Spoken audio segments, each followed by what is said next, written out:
अस्सलामुअलैकुम वरहमतुल्लाहि वबरकातुहू। दोस्तों, हज के लिए जो हाजी जाने वाले हैं उनके लिए हज कमेटी की जो गाइडलाइंस है उसके मुताबिक पासपोर्ट जमा कराने की आखिरी तारीख बहुत नज़दीक आ चुकी है। उस बारे में हम आज बात करेंगे इंशाल्लाह। और साथ ही साथ जो हाजी हज के लिए जा रहे हैं उनको क्या क्या सामान लेके जाना है, किस तरह की तैयारी करनी है और क्या क्या करना है, इन सब बातों पे इंशाल्लाह हम बात करेंगे आज। और बच्चों के हवाले से जो खबर आई थी सोशल मीडिया के हवाले से कि बच्चों को हज के लिए नहीं ले जा सकते हैं, सऊदी गवर्नमेंट ने कुछ ऐसा अनाउंस किया है, उस बारे में भी आज बात करेंगे। तीसरी किस्त और तीसरी वेटिंग लिस्ट के बारे में भी इंशाल्लाह बात करेंगे। तो बने रहिए मेरे साथ और देखिए पूरा वीडियो। और जो हाजी मेरे चैनल पर नए हैं प्लीज़ मेरे चैनल को सब्सक्राइब कीजिए। और आप कौन से शहर से मेरा वीडियो देखते हैं प्लीज़ कमेंट करके बताइए। बहुत सारे हाजियों को देखा है कि वो सब्सक्राइब नहीं करते हैं, नए हाजी हैं, मेरे चैनल पे आए हैं लेकिन सब्सक्राइब नहीं करते हैं। तो प्लीज़ अगर आपको चैनल अच्छा लगा है, वीडियो अच्छा लगा है तो प्लीज़ मेरे चैनल को सब्सक्राइब कीजिए और लाइक करना ना भूलें और साथ ही साथ कॉमेंट्स भी करिए। तो चलिए शुरू करते हैं आज का वीडियो। दोस्तों, हज 2025 में जाने वाले हाजियों के लिए जो हज कमेटी ने पासपोर्ट जमा कराने की तारीख बताई थी वो है 18/2/2025। यानी 18 तारीख से पहले आपको हज कमेटी को आपका पासपोर्ट, 2 वाइट बैकग्राउंड वाले फोटोज और साथ ही साथ आपको एक जेरोक्स लेके भी जाना पड़ेगा वहां पर। तो अगर आपको वहां पे रिसिप्ट मिलता है तो वो भी आप उससे साइन करवा के हज कमेटी के ऑफिस से ले सकते हैं। तो इस तरह की तैयारियां करके आपको पासपोर्ट जमा कराना था जो हज कमेटी ने बताया था। उसकी आखिरी तारीख बहुत नज़दीक आ चुकी है और आज जब मैं वीडियो बना रहा हूं तो तब 16 तारीख आ गई है।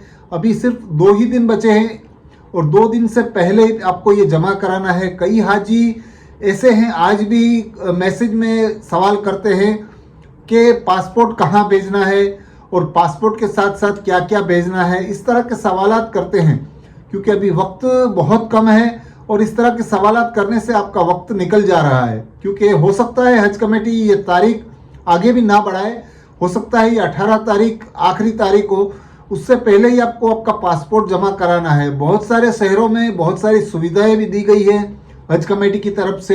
कई जगह पे ऐसे काउंटर्स बनाए हैं जिसके अंदर में आप जाके वहाँ पासपोर्ट जमा करा सकते हैं अपनी।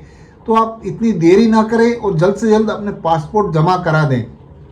और साथ ही आपको जो हिदायत दी गई है, जो हज कमेटी की गाइडलाइंस में भी बताया गया था कि फ़ोटो का वाइट बैकग्राउंड होना चाहिए और जो कान है दोनों कान दिखने चाहिए।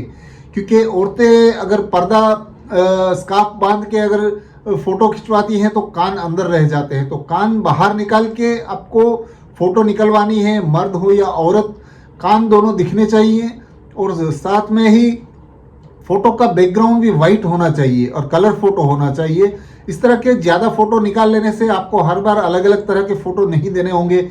पूरा आप फॉर्म भरते हैं हज कमेटी से लेकर आप वहाँ हज करके वापस आते हैं तभी तक कहीं पे भी ज़रूर पड़ने से आप उस एक ही तरह के फोटो देने से आसानी रहती है चेहरा पहचानने में भी।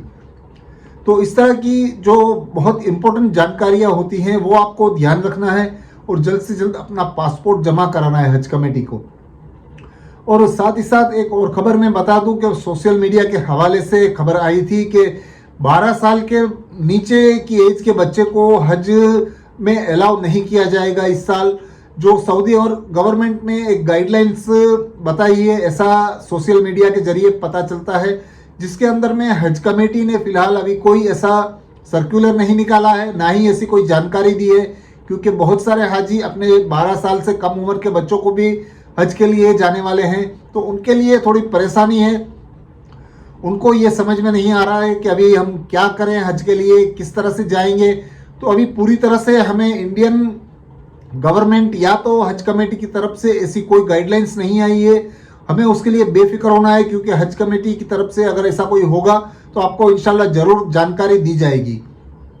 और अगर आप कुछ पूछना चाहते हैं तो हज कमेटी की वेबसाइट के ऊपर आप मेल करके भी पूछ सकते हैं या तो आप हज कमेटी को कॉल करके भी बातचीत कर सकते हैं। मुंबई के एड्रेस के ऊपर फ़ोन भी कर सकते हैं और आप बातचीत भी कर सकते हैं। सभी वेबसाइट का नंबर, वेबसाइट के ईमेल आईडी सभी हज कमेटी की वेबसाइट के ऊपर रखे होते हैं, तो आप वहां जाके नंबर निकाल के भी बातचीत कर सकते हैं। तो इसके लिए अभी ज़्यादा बड़ी समस्या नहीं है, क्योंकि हज कमेटी ने ऐसी कोई गाइडलाइंस में नहीं बताया है कि बच्चों को नहीं ले जाना है। और बहुत सारे हाजी सवाल करते हैं कि तीसरी वेटिंग लिस्ट कब तक आएगी। तो तीसरी वेटिंग लिस्ट का इंतज़ार आपको अभी बहुत लंबा करना पड़ेगा। मेरे ख्याल से रमज़ान का पूरा महीना निकल जाएगा। जो हाजी वेटिंग लिस्ट में है, मेहरबानी करके सब्र रखें, अल्लाह ताला से दुआ करें। रमज़ान का मुबारक महीना आने वाला है, इसके अंदर में अल्लाह ताला से दुआ करके यही दुआ करें कि इस साल आपका नंबर आ जाए और साथ में ही आप हज के लिए इसी साल जा सकें। तो हज के लिए जाने वाले जो वेटिंग लिस्ट में हाजी है उनके लिए थोड़ा वक्त लगेगा अभी, क्योंकि अभी तीसरी किस्त भरने की बाकी है। और तीसरी किस्त भरने के बाद जो भी हाजी कैंसिल करवाएंगे उस हिसाब से वो वेटिंग लिस्ट आगे बढ़ेगी। तो आपको इंतज़ार करना है, सब्र करना है, अल्लाह ताला से दुआ करनी है और सभी तरह की तैयारियां आपको रखनी है हज के लिए, क्योंकि कभी भी आपका नंबर आ सकता है।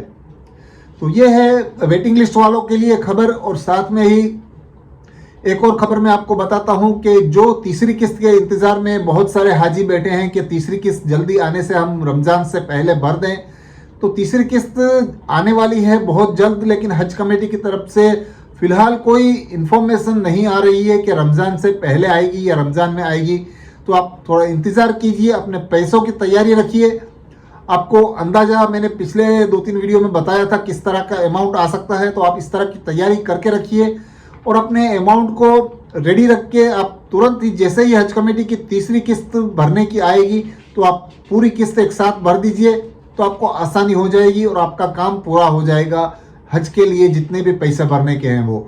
और जो हाजी हज में जो कुर्बानी के लिए जो हज कमेटी से जो कुर्बानी करना चाहते हैं, उन्होंने जो हज कमेटी के फॉर्म में अपना यस किया हुआ है, उनको तीसरी किस्त के साथ में ही आपको कुर्बानी का पैसा भी भरना पड़ेगा, क्योंकि कुर्बानी का पैसा तीसरी किस्त के साथ में ही भरने का आएगा। तो वो अमाउंट भी आपको भरनी पड़ेगी। साथ में बहुत सारे हाजियों के सवाल रहते हैं कि कुर्बानी का कितना पैसा भरना पड़ेगा।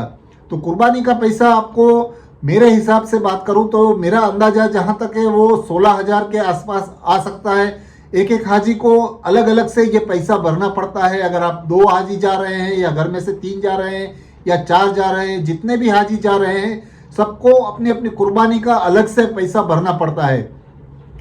और अगर आप कुर्बानी मक्का शरीफ में करना चाहते हैं, अगर आपकी कोई पहचान वाले हैं या तो आप उधर जाके किसी से मिलके करवाना चाहते हैं तो वहाँ पे भी आप करवा सकते हैं। तो आपको हज कमेटी को एक फॉर्म भर के बता देना पड़ेगा कि आप कुर्बानी यहाँ हज कमेटी के साथ नहीं करना चाहते हैं, या तो आपका जो पहला फॉर्म आपने भरा था उसके अंदर में आपने अगर नो लिखा होगा तो आपको वो पैसा भरने का नहीं आएगा। आपको वहाँ जाके आपको वो पैसा भरना पड़ेगा। आप मक्का में अगर कहीं पहचान वाले कोई है या तो किसी के साथ आपके ताल्लुकात हैं तो वहाँ जाके भी आप भर सकते हैं कुर्बानी का पैसा। तो ये है पूरी जानकारी। और कुर्बानी के पैसे के लिए आपको वहाँ इंडियन करेंसी काम में नहीं आएगी, आपको रियाल के साथ ही हिसाब किताब करके यहाँ से लेके जाना पड़ेगा। जो एक्स्ट्रा रियाल आपका कुर्बानी भरने का है वो खर्चे के साथ साथ वो रियाल भी आपको एक्स्ट्रा लेके जाना होगा, तो आप कुर्बानी का वहाँ रियाल में पैसा भर सकते हैं। तो ये है मेन जानकारी इस वीडियो के लिए। और सबसे बड़ी और इम्पोर्टेंट जानकारी ये है कि आपको हज के लिए जा रहे हैं, अभी रमज़ान का महीना आ रहा है। रमज़ान के महीने में ज़्यादा कुछ तैयारियां नहीं हो सकती हैं और आप सबसे ज़्यादा तैयारियों में रमज़ान के अंदर में दीन को सीखें, नमाज़ों को सीखें और रोज़े रखें, और साथ ही साथ हज के जितने भी फ़राइज़ और जितने भी सुन्नतें वाजिबात हज के लिए क्या क्या करना है वो सब चीज़ें आप पूरा रमज़ान सीखते रहें। और तैयारियों के अंदर में जो हम ले जाने वाली चीज़ें हैं उसको आप याद से अभी से ही तैयारियां शुरू कर दें, क्योंकि ये बहुत ही इम्पोर्टेंट चीज़ रहती है जो आपको लेके जाना पड़ता है। तो वो लिस्ट में आपको कुछ मेन इम्पोर्टेंट चीज़ें हैं वो मैं आपको अभी बता देता हूँ, उस हिसाब से आप तैयारी शुरू कर दीजिए। क्योंकि रमज़ान के बाद जो अप्रैल का महीना शुरू होगा उसकी आखिरी तारीख 29 तारीख के आसपास फ्लाइटें शुरू हो जाएंगी, तो आपका शेड्यूल आ जाएगा। उस टाइम पे आपको ये तैयारियां करने में थोड़ी परेशानी होगी, तो आप अभी से ही वक्त है, अभी 15 दिन रमज़ान को भी है, तो आप अभी से ही ये तैयारियां शुरू कर दीजिए। तो सबसे पहले आप अगर मर्द और औरत पूरे जा रहे हैं साथ में, उस तरह से मैं ये लिस्ट बताता हूँ आपको, उस तरह की तैयारी कीजिए। तो आप एहराम का, मर्दों के लिए एहराम का 2 सेट तैयार कीजिए, 2 सेट ले लीजिए। और एहराम के बेल्ट का 1 या 2 जितना भी आप लेना चाहें वो 2 बेल्ट या 1 बेल्ट आप एहराम का बेल्ट ले लीजिए। और साथ ही साथ लेडीज के लिए नमाज के लिए ओढ़नी और स्कार्फ आते हैं वो भी ले लीजिए 2-3। और साथ ही में लेडीज़ों के लिए हैंड ग्लोव्स रहते हैं, बुर्का रहता है, वो भी ज़रूरी है 2 या 3। और मर्दों के लिए 5 ड्रेस होने चाहिए जो आप पहनते हैं वो, और कुर्ता पायजामा या तो आप सलवार कमीज, जिस तरह के आपके ड्रेसेस रहते हैं वो हिसाब से आप 5 जोड़ी कपड़ा। और साथ में ही औरतों के लिए भी 5 जोड़ी कपड़ा होना ज़रूरी है, क्योंकि वहाँ पे धोने में, करने में, सुखाने में आसानी हो, तो आपको 5 जोड़ी कपड़ा भी साथ में रखना होगा।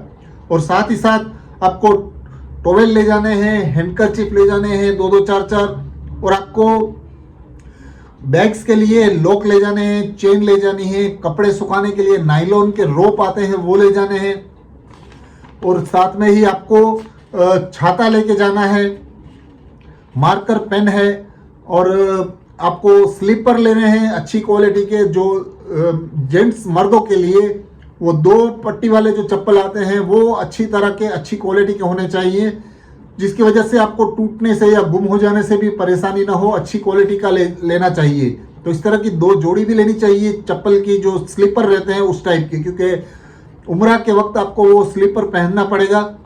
और मेरे अंदाजे से आपको एक अच्छी वॉकिंग शूज़ भी लेनी चाहिए, क्योंकि ज़्यादा आपको चलना पड़ता है, बगैर एहराम के आप चलेंगे जहाँ पर, वहाँ पे आपको इन वॉकिंग शूज़ का बहुत चलने में आसानी रहेगी। तो 1 सेट आप वॉकिंग शूज़ भी ले लीजिए साथ साथ में। और आपकी डेली मेडिसिन जो रहती हैं, आपके प्रिस्क्रिप्शन जो आता है, आपकी जो मेडिकल की जो दवाइयाँ रहती हैं, अगर आप जो दवाइयाँ लेते हैं उसके 2-3 सेट बना के ले लीजिए। और साथ में ही आपकी जो दवाई लिखी हुई जो रिसिप्ट रहती है वो भी आप साथ रखिए, क्योंकि वहाँ पे भी आपको आसानी रहेगी अगर कुछ खुदा ना खास्ता कुछ ज़रूर हो पड़ेगी तब। और साथ में ही जमरात के लिए आपको एक छोटे पॉकेट टाइप के पत्थर जमा करते हैं, उसके लिए ज़रूर पड़ेगी। आपको बेडशीट, क्लॉथ वगैरह कुछ बिछाने के लिए भी ऐसा हो तो आपको कहीं पे भी हो सकता है, आसानी रहेगी। और साथ ही साथ में अगर आपके चश्मा पहनते हैं आप नंबर वाला, तो उसकी 2 जोड़ी बना लीजिए अच्छी तरह से। और साथ में ही आपको गोगल्स भी रखने होंगे, जो कूलिंग ग्लास आते हैं, गोगल्स जो ब्लैक कलर के आते हैं, वो वहाँ धूप से बचने के लिए उसकी भी आपको ज़रूरत पड़ सकती है। साथ ही में टिश्यू पेपर है, और साथ में ही कपड़े सुखाने के लिए क्लिपें हैं, और ग्लूकोज, और साथ ही साथ ORS, और इलेक्ट्रॉन पाउडर करके एक आता है, छोटा पैकेट रहता है 5 रुपीज़ वाला, पूरा बॉक्स आता है। उसको आप रख लेने से कम उसके अंदर में 50 पीस रहते हैं। तो ऐसे 1-2 बॉक्स आप ले लेने से आपकी जो पीछे वाली बैग रहती है, जो मक्के में आप उम्रा करने के लिए जाते हैं उस वक्त, उसके अंदर में 5-7 पैकेट, 10 पैकेट उसमें आप साथ में रखिए। और पानी का बोतल भी साथ में रखेंगे, तो ये जब भी आपको डिहाइड्रेशन जैसा, या तो आपको पानी की प्यास लगती है, तो वो पानी आप पीने से इलेक्ट्रॉन वाला आपको कमजोरी नहीं आएगी, चलने में आसानी होगी, और धूप भी ज़्यादा नहीं लगेगी उससे। और साथ ही साथ धागा ले जाना है, अगर कोई कपड़ा सिलना हो, या तो नीडल है, सुई धागा, इस तरह की चीज़ें भी साथ में रखनी है। और बर्तनों के अंदर में आपको, जो आप घर में पकाते हैं उस तरह के कुकर है, या तो तपीले हैं, 2-4 प्लेट है आपकी जितनी फैमिली के हिसाब से, इस तरह से चम्मच के साथ साथ ग्लासेस हैं, और भी बहुत सारी चीज़ें जो आप खाना पकाने के अंदर में यूज़ करते हैं। फ्राई पैन है, या तो कई लोग इलेक्ट्रिक कुकर भी ले जाते हैं। इस तरह की सभी तैयारियां आपको रखनी है। और बहुत ही इम्पोर्टेंट चीज़ ये है कि आपको ड्राई फ्रूट्स भी ले जाना है, क्योंकि ड्राई फ्रूट्स के अंदर में आपको काजू, बादाम, पिस्ता, इस तरह की चीज़ें साथ में रखने से आपको आसानी रहेगी हज के अंदर में। और बाकी सब चीज़ें नॉर्मल है, आप जिस तरह की तैयारियां करते हैं, जो खाने पीने में जो भी चीज़ें आप ले जाते हैं, दाल है, बाकी सब चीज़ें हैं, चाय पत्ती है। और अगर आप वहाँ पे शुगर ले जाते हैं, या तो शुगर के पैकेट्स ले जाते हैं, टी बैग्स ले जाते हैं, इस तरह की सभी तैयारियां आपको यहाँ से करके जानी है। तो आपको वहाँ जाके बहुत कम काम होगा, और आपको आसानी से हज में किसी तरह की तकलीफ नहीं होगी। तो ये है बहुत ही इम्पोर्टेंट चीज़ें आपको वहाँ ले जाने के लिए। और बाकी जो चीज़ें हैं आप याद से अभी से जमा करना शुरू कर दें, तो आपको हज के जाने में जब तक आप जाएंगे तब तक सभी चीज़ें साथ में जमा करके उसको आप लेके जा सकते हैं। तो दोस्तों यही था आज का वीडियो। आपको अच्छा लगा हो तो प्लीज़ मेरे चैनल को सब्सक्राइब कीजिए, लाइक कीजिए, शेयर कीजिए, दूसरे हाजियों तक भी ये जानकारी जरूर पहुंचाइए। अल्लाह हाफिज़।